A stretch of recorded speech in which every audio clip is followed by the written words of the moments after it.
நம்ம எல்லாம் தௌஹீத் வாதின்னு தான் சொல்லிக்கிட்டு இருக்கிறோம். பெருநாள் வந்துச்சுன்னு சொன்னா உடனே ஈத் முபாரக் ஈத் முபாரக்னு வரும் எல்லாருக்கும். SMS வரும், போன் பேசுவாங்க. பார்த்துருக்கீங்களா? அது என்ன ஈத் முபாரக் இப்படி சொல்ல சொன்னாங்களா? குர்ஆன்ல ஈத் முபாரக் வார்த்தையே இல்லை.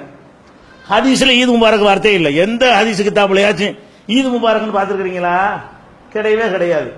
ஈத் முபாரக்னு என்ன ஆச்சு? இப்ப ஈத் முபாரக் நம்மளுக்குள்ளே வந்துருச்சு. இப்ப நம்ம தௌஹீதுல வந்துட்டு பிதஅத்தை விட்டு விலகிட்டோம்னு சொல்றோம். பேசிக்கல கரெக்டா இல்லாதனால ஈத் முபாரக்னு சொல்றீங்களா?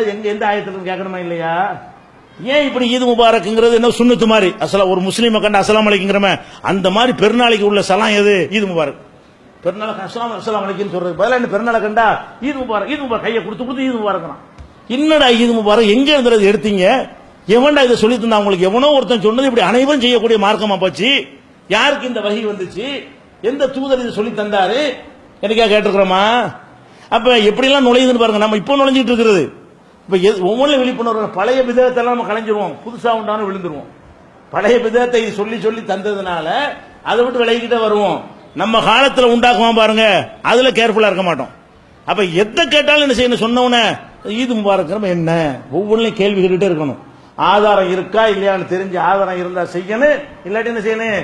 தூக்கி எறிஞ்சிடணும். இப்படி நிறைய நிறைய பார்க்கலாம் அந்த மாதிரி சந்தர்ப்பங்களை.